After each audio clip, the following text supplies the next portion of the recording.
నమస్కారం, నేను డాక్టర్ శిరీషారెడ్డి.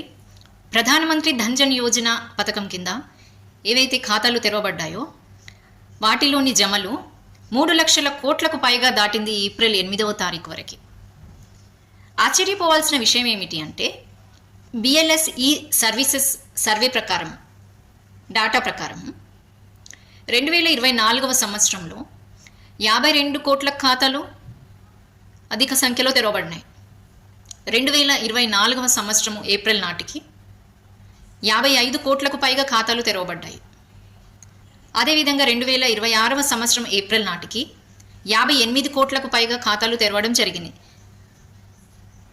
ఎంత అభివృద్ధి జరుగుతున్నది!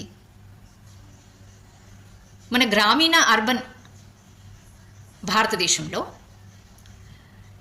చురుకైన సేవింగ్స్ కానీ పొదుపు ఖాతాలు కానీ వినియోగం వైపు ఒక మార్పును సృష్టిస్తుంది. ఈ అత్యధిక సంఖ్యలో ఖాతాలు తెరవబడ్డం అనేది ఆశ్చర్యపోవాల్సిన విషయం. ఇది ఏ విధంగా, దీని కారణాలేంటి, ఎందుకు ఎక్కువగా ఉపయోగపడుతుంది ప్రజలకు అంటే, ఖాతా తెరిచినప్పుడు కనీస నిల్వ అనేది బ్యాంకులో ఉండాల్సి వస్తుంది. కానీ ఇక్కడ కనీస నిల్వ మినిమం బ్యాలెన్స్ అనేది అవసరం లేదు.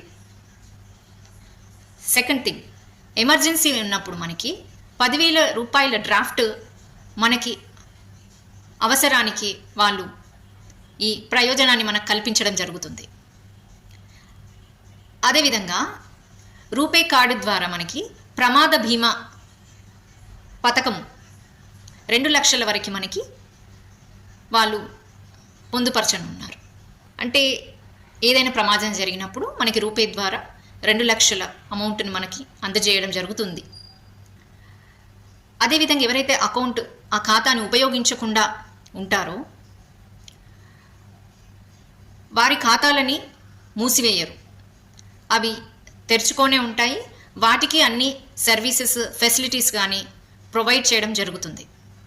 వినియోగదారుల వలన ఖాతాలలో నిల్వలు పెరుగుతున్నాయి. మంచి ప్రయోజనానికి సూచన ఇది. అన్ని సౌకర్యాలు కల్పించిన ఈ ఖాతాల వల్ల ప్రజలకందరికీ ప్రయోజనాలు ఉండడం వల్ల ఎక్కువ ఖాతాలు ఓపెన్ అవుతున్నాయి. అదేవిధంగా ఎక్కువ డిపాజిట్స్ అవుతున్నాయి. దానివల్ల బ్యాంక్ బ్యాలెన్స్ అనేది పెరుగుతుంది. మన దేశం అభివృద్ధి పథంలో వెళ్తుంది అనడానికి ఇది ఒక మంచి ఎగ్జాంపుల్.